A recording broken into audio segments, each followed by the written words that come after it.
Hey guys, good evening to all of you. Today we start learning Gauss-Markov theorem. It's very important for MSc, MCom and MA students. So here I start. It's Gauss-Markov theorem.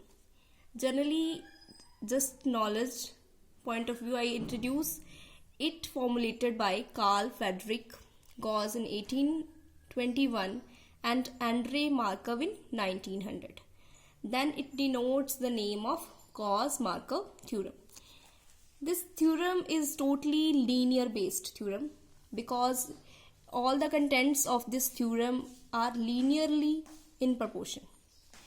और now we introduce that इसमें ये OLS based है. OLS means ordinary least square estimate के under आ रहा है, तो उसमें जितनी भी एरर्स होंगी वो क्या होंगी, ज़ीरो होंगी. उसको एस्टिमेट करके चलेंगे कि वो ज़ीरो है, अनकोरिलेटेड है और उसका सेम वेरिएंस है. ठीक है. और यहाँ पे मैंने मेंशन भी किया है all errors have estimated to be zero, uncorrelated और have same variance.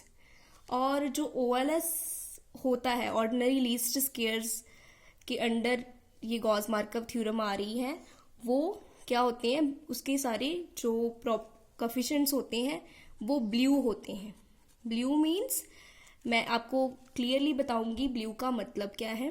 Blue means best linear unbiased estimate. इसके जो मेन टू कोएफिशिएंट्स इसमें OLS के अंडर आते हैं, that is first one is alpha, second one is beta. ये सारी OLS की कंडीशंस को, प्रॉपर्टीज को फॉलो करते हैं और इन्हीं प्रॉपर्टीज को क्या बोलते हैं, Gauss Markov theorem. And next we learn the meaning of B. B denotes to best. हम कब बोलेंगे कि जो हमारा मतलब एस्टिमेटर है वो बेस्ट है. हम एक एस्टिमेटर को तभी बेस्ट बोल सकते हैं जब उसका वेरिएंस कम आए as compare to another estimator जो ऑलरेडी लीनियर और अनबायस्ड है. जैसे मैंने आपको बताया वैसे ही मैंने यहाँ पे मेंशन भी किया है सिंपल थ्योरी में, सिंपल कंसेप्ट में. An estimator is said to be best. एक एस्टिमेटर को तब हम बेस्ट बोलते हैं when it's variance is least as compare to other estimator which is also a linear and unbiased.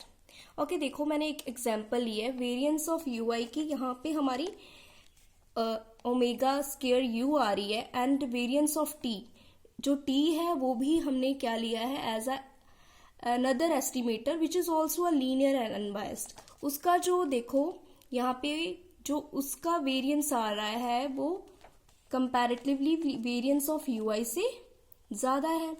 Least का मतलब कम, और हमने यहाँ पे प्रूव कर दिया कि variance of UI is least as compare to variance of T. It means जो हमने पैरामीटर अज्यूम करके चला है वो क्या है, हमारा बेस्ट है. Next one is linear. L denote to linear. एक एस्टिमेटर को कब हम लीनियर बोलते हैं, देखो an estimator is said to be linear when it's all parameters are in equal form.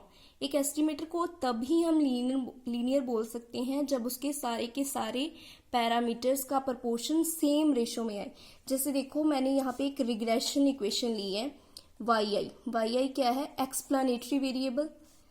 Alpha beta आपको सिंपली पता है कि ये OLS के पैरामीटर्स हैं. XI क्या है, एक्सप्लेनेटरी वेरिएबल प्लस UI क्या है, डिस्टर्बेंस टर्म है. ठीक है, ये सारे क्या है, इनकी पावर सबकी 1 है. That is all are in same proportion. It means ये also follow the properties of OLS estimator. Next one is U denotes to unbiased.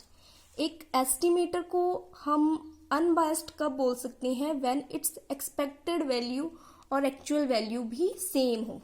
जैसे यहाँ पे तो मैंने मतलब वो बीटा कैप उसका पैरामीटर लिया है OLS का.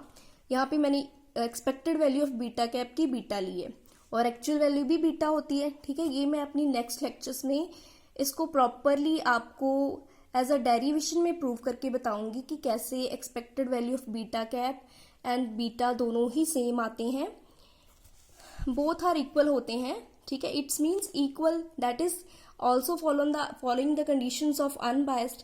एज अ नॉर्मल लाइफ में भी हम देखें तो अनबायस्ड का मतलब यही होता है कि कई बार मुझे भी समटाइम्स ये कंफ्यूजन हुआ था कि अनबायस्ड का मतलब क्या होता है। जैसे हम कोई सैम्पलिंग वैल्यू अपनी लेते हैं, जैसे हम कुछ हमने राइस को आइडेंटिफाई करना है कि दिस वन इज बेटर, अगर हम उसका सैंपल चूज करते हैं, सैंपल चूज करने के बाद हम एक्चुअल वैल्यू भी उसकी सैंपल से ही एस्टिमेट लग जाती है, that means that is unbiased.